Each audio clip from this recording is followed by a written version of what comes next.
The Addiction Podcast, Point of No Return, sponsored by Narconon Ojai. Hello, everybody, and welcome to the Addiction Podcast, Point of No Return. My name is Joni Siegel, and I'll be the host for today's episode. This is episode number 144. We are nearing the end of our third year's worth of podcasts, and we hope that you have gotten our message of hope and help. Just as a reminder, if you would be so kind as to subscribe to this podcast wherever you listen to podcasts, and also go to YouTube and subscribe to our channel. We are videoing most of our podcasts and uploading them to YouTube because we know that a lot of people prefer to listen to music or watch videos on YouTube. So please find us there. Today's episode, we are bringing back someone that we have interviewed several times. His name is Michael DeLeon. Michael is a former addict and former inmate. He was sent to prison for a crime that he did not actually commit. But upon leaving prison for the second time, he decided to launch into a crusade, if you will, about drug education. And he's been to schools in every one of the 50 states, educating kids about drugs, about the dangers of vaping on young minds and young brains. And he will go to like 4 or 5 schools a day. I'm not exactly sure how he does it as much as he does, but we wanted to have him back, and I haven't actually discussed this with him yet, so we'll see if we can do this. I wanted him to kind of give you the short version of what he does when he goes into schools and talks to kids, or goes into groups and talks to parents or school resource officers. I wanted him to kind of give that talk because I've never seen that kind of a reaction. I watched him go in and talk to teenage athletes. These were high school football players. And they were absolutely riveted. Not only were they riveted, but several of them came up to him after the fact and said that they were not going to vape anymore. So he really makes an impact when he talks. And I thought it might be interesting to have him do his talk, a somewhat shortened version, because he talked for 2 hours the time I saw him, but have him give us that spiel, if you will, that he does, because I think it's very, very effective based on what I've seen. So without further ado, let's talk to Michael DeLeon. Michael, thank you for being on the podcast again today. I know you're super busy. As I said in my little intro for you, that you've been to all 50 states to schools. So you're a busy guy. Yep, all 50 states. And sometimes it's 3 and 4 school presentations a day. When we do a whole district, it's elementary, middle school, high school. Sometimes there's a couple middle schools. Then I do athletes after school, staff after school, and parents in the evening. So sometimes it could be, morning till late in the evening. Yep. And usually the schools will start sometime at the beginning of August, and it won't finish till the end of June. So it's a full year. It's crazy. Yeah. Is it slow right now? No, it's really busy. We just had our last schools on Friday for the holiday season, and it picks right back up as soon as the new year starts. So, wow. And we're completely booked through March, and we're booking up April, May, and June now. So Steered Straight is just busy, and we're growing like crazy. That's awesome. So Michael, for people who aren't familiar with you or with Steered Straight or your story, why don't you start off by saying, what's the background that led up to why you're so passionate now with the drug education? Well, I personally, spent 12 years in prison. And the reason I went to prison was, drugs, a gang-related homicide. It peaked with horror and a terrible story. But that's obviously not where it began. And for so many people that end up addicted to drugs in prison, it doesn't start with drugs. It starts much, much earlier, 90% of the time, underlying trauma, adverse childhood experiences. And so to address drugs in America, to address the problem of drugs and addiction in America, we're treating the symptom of the problem. We're not going to the problem. And the problem is adverse childhood experiences and trauma that's unchecked.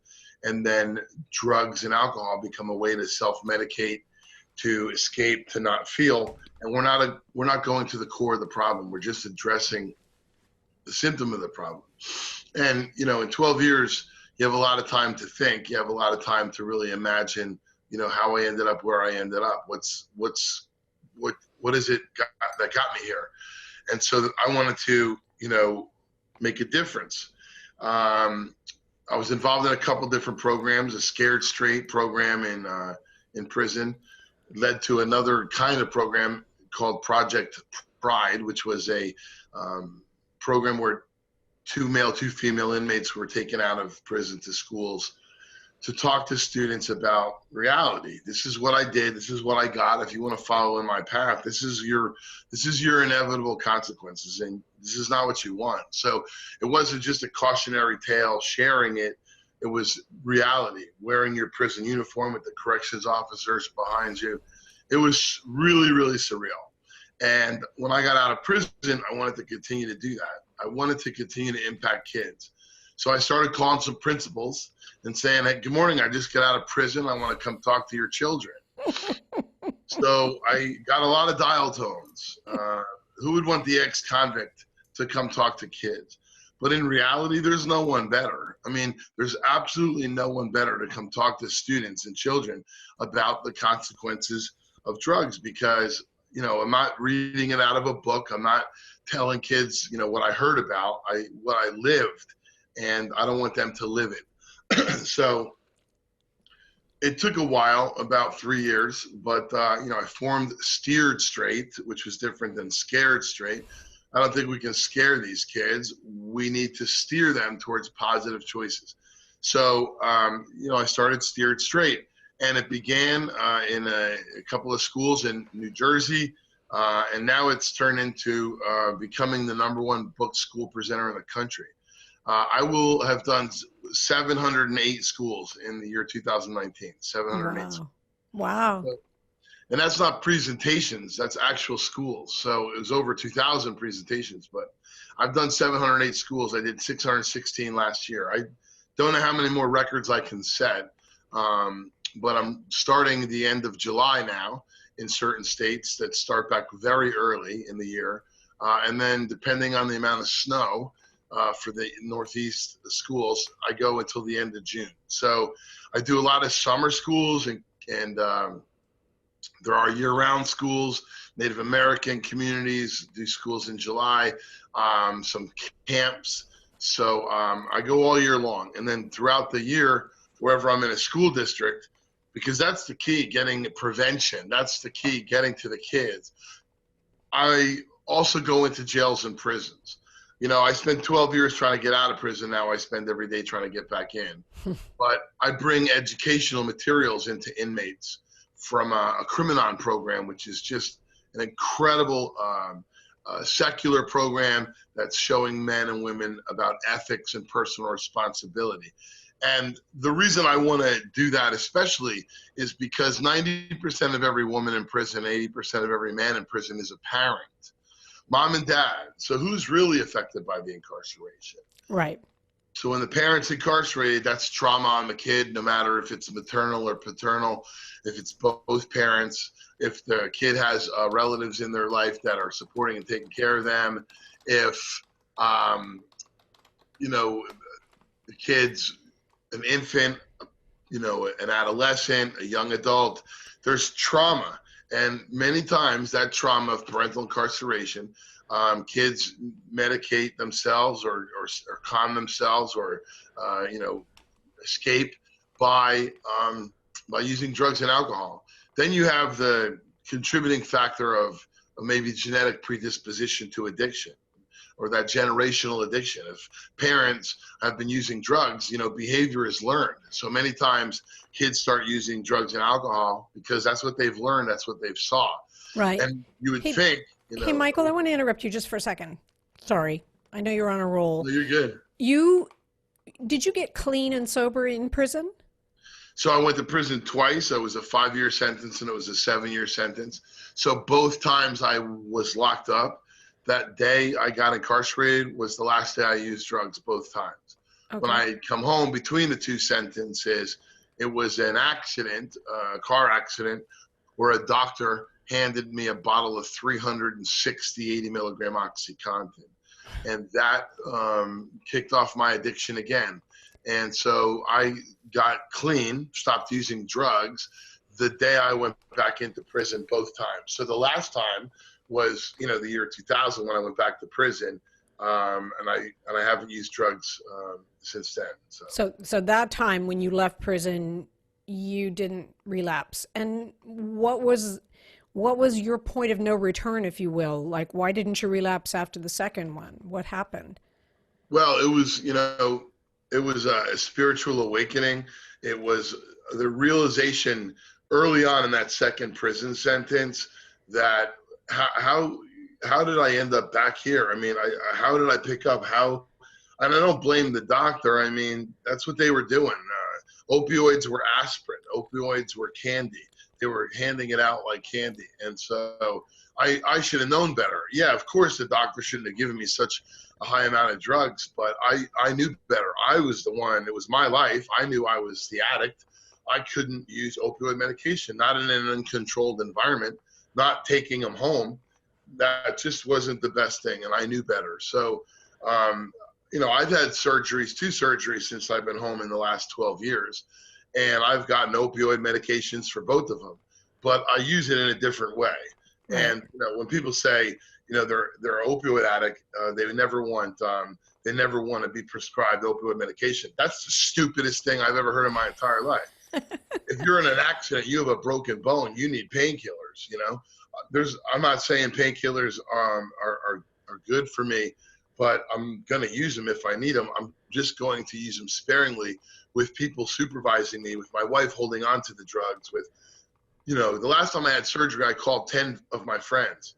I said I was having surgery and I'd be home that next day and I'm going to have opioid medications. If they could just call me once a day for a couple of days and just check on things.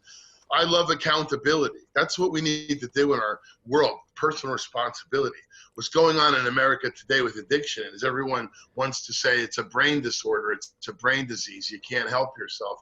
It's not a choice. You have no choice. You were born with this disease.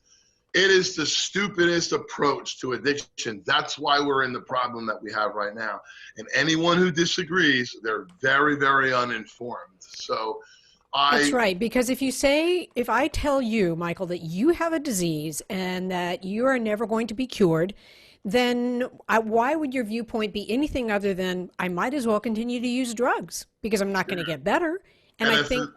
And if I'm an addict, that's what I need, an excuse to keep using. That's right. Oh, okay, I have a disease. I can't help it. So relapse is not my personal responsibility. Relapse is just inevitable. And hey, I'm just going to relapse because I have a disease. I mean, the elements of a disease fit addiction. I will acknowledge that. I'll tell people, okay, when you're in the grips of the addiction and it controls your brain and you're sick, okay, I understand that sickness of heroin and opioids is so real and severe that the elements of a disease are real. But don't tell me you've got a disease for the rest of your life and there's no cure for it. It's why we're in the worst public social health crisis our country's ever seen, because we're out of the opioid phase and we're not even paying attention to what the pharmaceutical industry and the psychs are doing with stimulants and benzodiazepines. We're entering right now the next phase of this pandemic, and it's going to be so much worse than opioids were. Yep. The opioids and heroin phase of this pandemic, it was a blip on a radar. Stimulants and methamphetamine that's coming with fentanyl is going to devastate this generation. And so I hate when someone sees something that's going on or reads something in the paper or watches a newscast and is touched by it and then says, my gosh, someone should do something about this. Well, aren't you someone? Aren't you someone? Who's someone? Someone should do something. Who's the someone? Well, I'm someone. And since I failed so miserably and I went to prison 2 times and I have, no excuses, it's time that I became that someone, and I worked tirelessly to make sure I could reach every man and woman in prison, and I could change our prison system, which we could do a whole show on that. But that I could really get to kids and be that live, visual, cautionary tale for them, that they don't just hear my story. There's a lot of people going out there and they're telling a story, right? I wanted to teach a story. See, I don't want kids to go home and tell their parents my story. I want them to go home and tell their parents my story, but identify the behaviors early on at their age that they're in right now that led to my story, so that I can change attitudes and I can change behaviors. And then we provide the school an entire educational curriculum from drug-free world, second to none in this world, in multiple languages. It's completely part of our program. It's free, and it's very engaging. So every student reads continuing education booklets, and parents get the booklets and staff get the booklets. So now we're making an environmental change on an entire community, and we're literally changing lives. And I can tell you story after story after story of people who've just been completely changed. Kids, vaping is a big part of our presentations right now, and I have over 700 vapes. Wow. Kids come up to me after the presentation, and I ask them, I prompt them, I say, please, if you want to get rid of that thing, that electronic device that's in your pocket, that's in your book bag, that you're hiding, you want to get rid of it. You believe what I'm telling you, come give it to me. Just come up here and give it to me. And I'm telling you, they literally come up and they put it in my hands. I have over 700 from the last 3 years. And a lot of those devices have tested positive for marijuana. Yeah. And we're talking about middle school and high school kids. So the electronic nicotine delivery system, the vape, is no longer, it was never really designed just for nicotine, but it's no longer just for nicotine. We've got every drug on earth in vape pens. And Wow. so we're priming this next generation for addiction. And we're really going to be in a bad position. And so I'm trying to educate as many people as I can, but mostly students and kids. I'm trying to educate these kids that this is not the path that they want to travel down. And so I'm hitting elementary schools, 4th, 5th, and 6th grade, middle school and high school, and then as many colleges as I possibly can. And throughout the whole tour, go into jails and prisons. I was in Knox County, Tennessee last night. I had about 650 inmates on 5 tiers. I spent 10 hours in the jail educating parents. 90% of the women, 80% of the men are parents, educating them about turning their life around and giving them a tool, an educational tool that they can start reading and applying to their life so they can change the way they think, change the way they feel, and get home and be that parent that they are. Right. Michael, can you tell some of the stories of the people that you've spoken to? Can you tell us some of those? Sure. I mean, I guess the one that impacts my life the most is a young man named Welland, who's now become part of our family. I guess it's the most impactful story, but this boy came up to me in high school after the presentation, and he was talking about how he could relate to me, and he understood about heroin because at the age of 11, he watched his father die of a heroin overdose right in front of him in his living room. Paramedics were there with his brother and him were sitting on the couch. The mom was screaming. They were screaming. The paramedics were trying to save the father. He died right in the house. And so the kid really didn't know how to handle that. And unfortunately, I love counselors in schools and social workers in schools, but these people are not understanding enough about what's going on in these kids' lives. Many kids come up to me after presentations and tell me that their parent died just recently or last year. And then I asked the counselor, did you know her mom was dead from a heroin overdose? And she's like, no. Like, how do you not know? Like, how do you not know? So I'm not blaming the counselors. It's just, you've got some of these schools with 2,600 kids in it. You have one counselor. Right. How's one person supposed to keep their hands and eyes on 2,600 kids and then be in their life? And so many kids are living with grandparents and family friends because parents are incarcerated or dead from drugs. So he was talking to me, and it was middle of June. School was getting out shortly, and he had long sleeves on, right, and a hoodie. And I was like, "You a little warm?" And he just looks at me, and I knew what was going on. I told him to pull up his arm sleeves, and he pulled up his arm sleeves, and his arms looked like paper mache. I mean, he was cutting himself, self-harming, and he was very skinny, 6 foot something, very skinny, and Wow. He turned his whole life around. We helped him and got him into treatment, and he really, really, really turned everything around. And when he graduated high school, unfortunately, the mom turned into a full-blown alcoholic, and she basically kicked him out on his 18th birthday. In reality, the father's Social Security checks were drying up, and the mom had no use for the kid anymore. So he called us, and we took that kid in, and that young man has turned his entire life around, about to graduate college, and he's going to be the youngest ordained pastor in Assemblies of God in the whole country. Wow. He's gonna impact so many more lives and help other people. You are listening to the Addiction Podcast, Point of No Return. For more information on the podcast, or to reach out if you have a story you would like to share with us, go to our Facebook page by the same name, or you can email us at theaddictionpodcast@yahoo.com, or go to our website, theaddictionpodcast.com, or call us at 727-314-7080. And please remember to subscribe to our podcast wherever you listen to podcasts and give us a 5-star review. For more information on our sponsor, Narconon Ojai, visit their website at narcononojai.org. That's NARCONONOJAI.org. Or call 1-866-231-5924. That's 1-866-231-5924.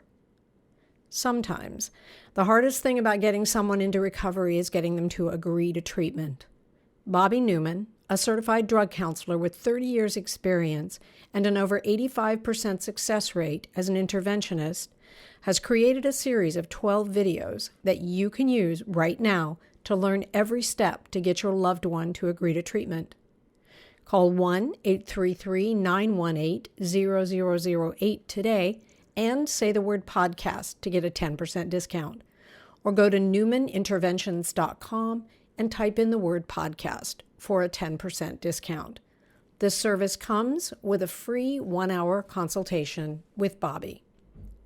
And it was just that connection. It was just that identification. It was a trauma that the kid had gone through, and no one had been addressing the trauma. And to be walking around school, with long sleeves in a warm month, and no staff member or teacher, counselor, understands what's going on.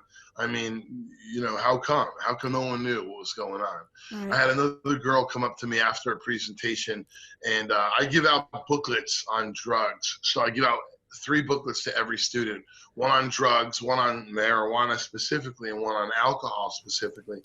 And I had a girl, a 7th grader, come up to me and ask me if I had a booklet on heroin. 7th grader. And my heart just dropped. Why is a 7th grader asking me for a booklet on heroin? So I had one in my bag, and I gave it to her. And I said, "So you want to know more about heroin?" She's, "Well, I probably know everything in this book about heroin, but I want to take this home and sit down with my mom and read it." And I said, "Does mom have a problem?" And she says, "No, dad does. Dad's a heroin addict." So she wants to sit with her mom and read about heroin. And I said, "Well, listen, does your dad want some help? I know a lot of ways to help people." And she said she didn't think so. That night we were doing a parent assembly, and I said, "Would your dad come tonight?" And she goes, "I doubt it." And I said, "Well, ask him. Come with your mom and see if your dad can come. And if your dad needs help, he can talk to me. I can help him if he wants help." So that night, the mom was there and the daughter, and they had a little brother there as well. They were sitting there, and I just made eye contact with the girl, and her head went down like this, and, getting all upset. He wasn't there. The father wasn't there. So, I did my presentation, and about halfway through, this man was walking down the aisle of the auditorium, and it was him. And he sat down next to his daughter, and then she caught me eye contact again, and you should have seen her face. Like, I can't believe my father actually came. And the man came up to me after the presentation and said his daughter told him that I could help him. And I got him into a detox. He needed a medical detox at a hospital. And he went to a faith-based program that was abstinence-based program, and he never got on other drugs, because that's what we love to do in America. Oh, you're on drugs? Here, get on this drug, because this is pharmaceutical and it's much better. So, and that man is now involved in his daughter's PTA group, and I get a Christmas card from him now every single year. Wow. So, yeah, it was a booklet on heroin that a daughter asked me for, and she read it with her mom and urged her father to come to a night. This is what we're doing, saving lives. It's not just talking to people and telling a story. Right. You've got to get really engaged, and the education has to be continuing, Yep. That's a very good point. I want to just make a plug here for Drug Free World. We have had Julietta from Drug Free World. She's the president of the Florida chapter, and you can go to drugfreeworld.org and you can get any of these materials absolutely 100% free, as many copies as you would like, and you can educate yourself on these drugs. And the thing that I think sets these materials apart is that they're fact-based. They're not it's the facts about drugs. You can also get these materials. I think they can go to your website too, can't they, Michael? Oh yeah, absolutely. And Foundation for a Drug-Free World, I say it all the time, it's second to none. And 17 different languages, and it's very real. Then there's videos that go with it. There's an educational program, educational curriculum that goes with it. And then there's an incredible website for learning. And that's what you have to do, engage kids. And learning needs to be engaging, and learning needs to be real, and learning needs to be identifiable. So, we have a lot of misinformation in America about drugs, a lot of, opinions about getting people off drugs and prevention of drugs. We're spending literally 4 cents of every dollar in America on prevention. So Drug Free World is free, thanks to the incredible people who supported the Foundation for a Drug-Free World. And I'm telling you, it's second to none. So drugfreeworld.org is where you can go to get information on it, and you can order the materials for your church, your civic group, your your ladies PTA, group, whatever. Yeah.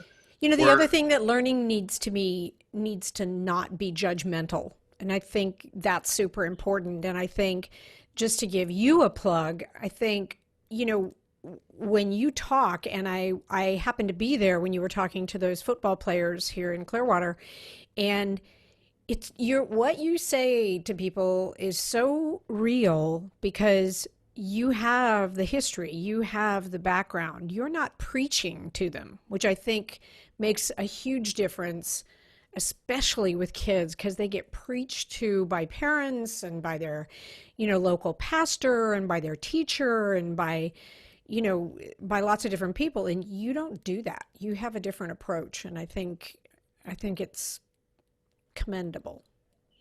I appreciate it. Yeah, I really, it's very engaging. It's real.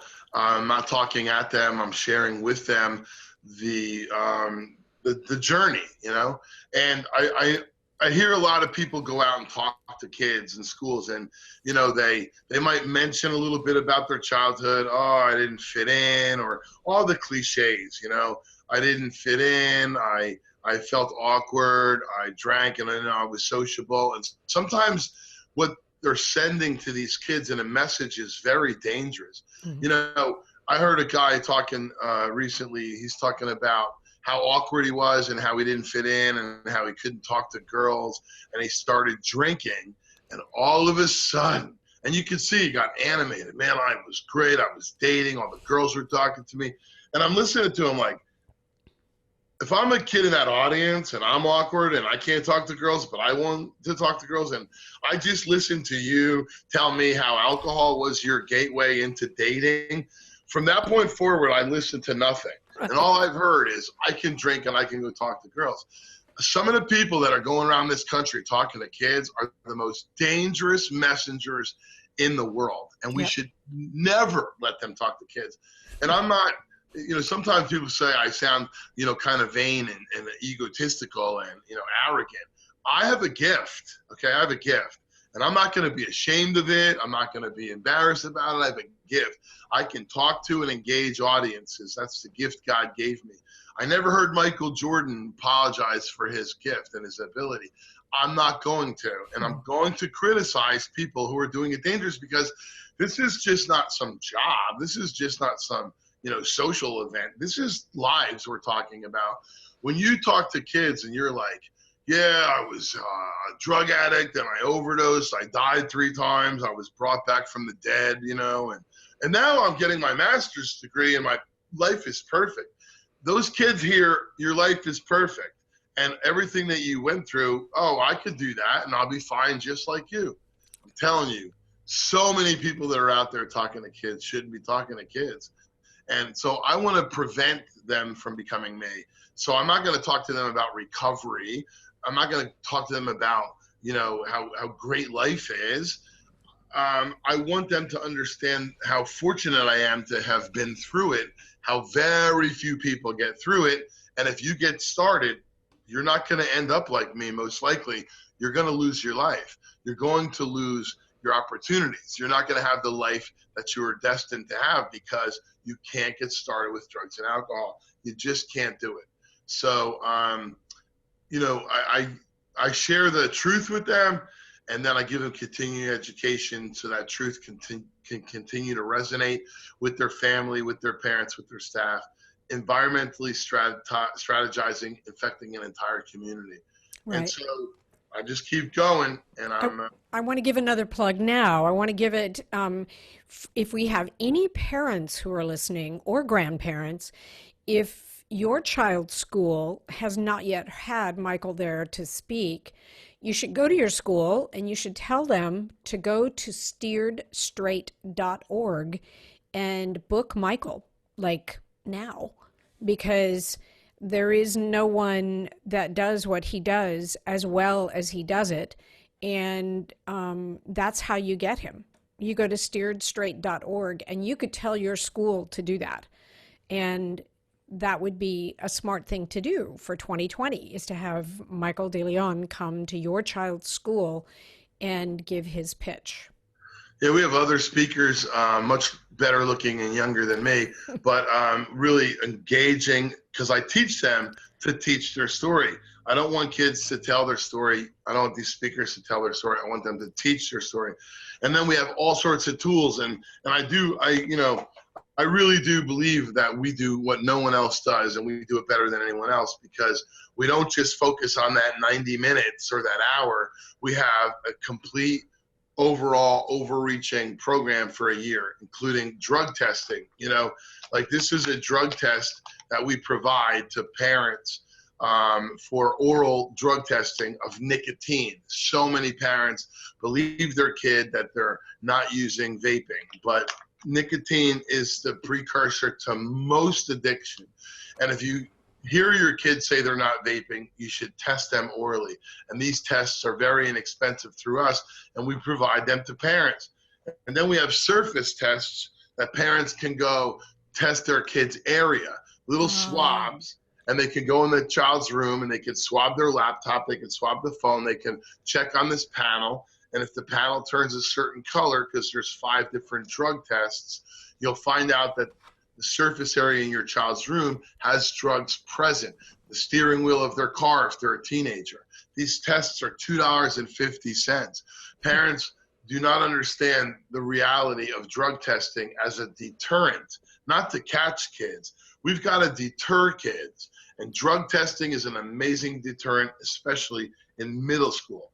So we give parents all these tools. Then we have a book called Table Talks that has 1 year of conversations for kids and parents to have together at the dinner table, or at the breakfast table, or at the lunch table, so these kids can learn more about drugs and parents can learn more about what to say to kids about drugs. So This is ongoing. Steered Straight's the only organization, and I know everybody that's out there across the country. No one provides what we do provide, and we're very inexpensive, and we're very good. So steeredstraight.org is where you go find out more information. But please demand your school. Ask them what they're doing. You know, I heard from a mom the other day, and she said she went to her principal, and the principal said, "Oh, yeah, we did a drug assembly in October." And she goes, "Well, what else are you doing?" He goes, "Well, we do that every year, Red Ribbon Week." That's it? Don't you wish you could tell kids something one time it would penetrate, you know? Clean your room. Thank God I never have to tell them that again, right? You have to tell kids over and over. And then sometimes different messages. There's some kids that aren't going to listen to me. Well, they'll listen to someone else maybe. Right. You know, we have to have different messengers, and we also have to be on the same page with the most powerful message. I didn't know about the book you mentioned, Table Talks. That sounds like that would be a really, really good tool for parents or loved ones of somebody. I mean, every prevention organization in the country advocates that parents have dinner with their kids 5 nights a week. Yep. That's the gold standard. You must eat dinner with your kids 5 nights a week. In 2019, 2020, parents can't eat dinner with their kids 5 nights a week. Right. Football practice, dance, choir, cheerleading, traffic, 2 jobs. For parents to eat dinner with their kids 5 nights a week is very difficult. Some parents can. I'm all more power to you, right? Right. But most parents can't. So every prevention organization says have dinner with your kids 5 nights a week, and then you have these conversations over dinner. Well, how many families have no electronics at the table rules? Not too many, honestly. Yeah. And so how are you having a conversation if everyone's in their phone and checking their Facebook page and checking their texts, right? So I didn't want to advocate for the family dinner time. So I said 5 conversations. Maybe it's a breakfast and a lunch, 2 dinners, and maybe take one of those table talks and turn it into a dashboard conversation and have the conversation in the car. But in 2020, parents don't know what to say. Most of the language has changed. The drugs have changed. It's not the same drugs. It really isn't. You have to be aware of how things have changed. And we didn't have prescription psych drugs being shoveled down children's throats in the 60s, 70s, and the 80s like we do now. We didn't have pharmaceutical commercials on TV in the 60s, 70s, and the 80s. Don't get me started, Michael. Everything has changed. So parents need to know what to say. So we did a whole book, a whole year, and there's no other book in the country like it. It's available on our website, Table Talks. Or people can go to Amazon and order it, Table Talks by Michael DeLeon. But, you know that, and those of you listening, if you just had that and you had a set of the Truth About Drugs booklets, you would have pretty much all the information you need to talk to not only kids, but anybody about drugs. And you need to get educated. You really do. Oh, absolutely. Yeah, that's true. I mean, the information is important. What Steered Straight can do is engage the kids to be more interested in the information. Yes. But yeah, drugsforworld.org, and you order the booklets, get a video, and order Table Talks. I mean, you have a lot of information that would be really, really, I urge you to at least do that, and then ask your school if they'd bring Steered Straight to the school. I think that's awesome. Michael, you're a rock star in my book. You do so much. If you had just one message to give to our listeners, be they addicts or friends and family of addicts or friends and family who've lost people to drugs, what would that one message be, overriding message? Well, I guess to people, people who haven't struggled with addiction, parents who, have children that are struggling with addiction or have struggled with addiction, no parent raises their kid to become a drug addict. Just that doesn't happen. And, we are so desensitized in America about alcohol.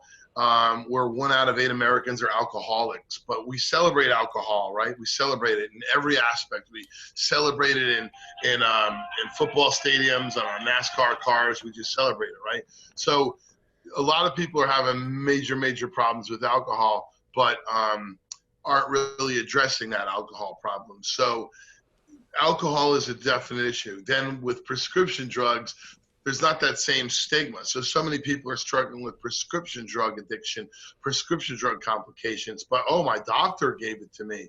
My psych gave it to me. It's okay. It's not okay. Long-term use of medication, for the most part, is just not okay. We need medication as a tool. It's being overused and abused and misused. And I think 90% of all our medical problems come from our food supply anyway. But that's another show for another day too. But when we talk about drugs, so many people just talk about meth or heroin or cocaine. Like, that's the problem. And every other drug, no, there's so many more aspects to addiction. So I guess my number one message to people is there's a lot of people struggling. This is so much bigger than you can imagine. And just because your child becomes addicted to a drug doesn't mean you were a bad parent, you know? You have to understand and be knowledgeable and educated about drugs, about alcohol, about marijuana, what it's become, about pharmaceutical drugs. The pharmaceutical industry has an agenda. The psychs have an agenda. There's no such thing as a chemical solution to a spiritual problem. It doesn't exist. So we're creating much bigger problem. And the number one cause of death in our country is drugs. Drug death is the number one cause of death, right? So this is major. We're at a point in our country's history we've never been. We're about to enter the 5th year of life expectancy decreases. That's never happened in our country's history. And it's attributed to 2 things: drugs and suicide. And suicide is drug related. So it's drugs. So get educated. The truth about drugs is that drugs are a lie. That's the truth about drugs. So get educated. Get educated about drugs. Learn more. Don't say it won't be your kid. Don't say it won't happen to me. Be educated, because then when you get a doctor saying, here's what we're going to try, you understand that there's a web guide for it. You can understand that you can go to knowmoreaboutdrugs.org, know more about drugs through Steered Straight, and you can learn all about the prescription drugs that the doctors are going to hand out. Get educated. Understand that this is not a moral issue. This is not a defect issue of a character, of a person. This is real. It's happening all across our country. It's the number one cause of death, the number one cause of decrease in life expectancy. Get educated and be proactive.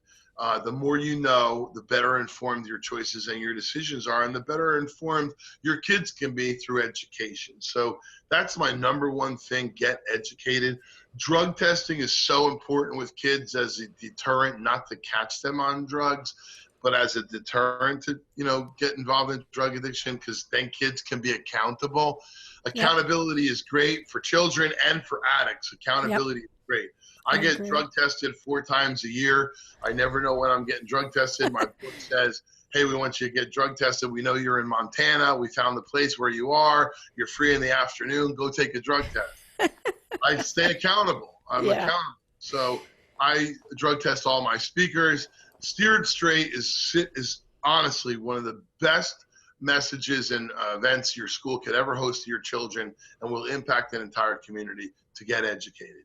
Thank you so much, Michael. It's a great message. We've given you all the tools for how you can get educated.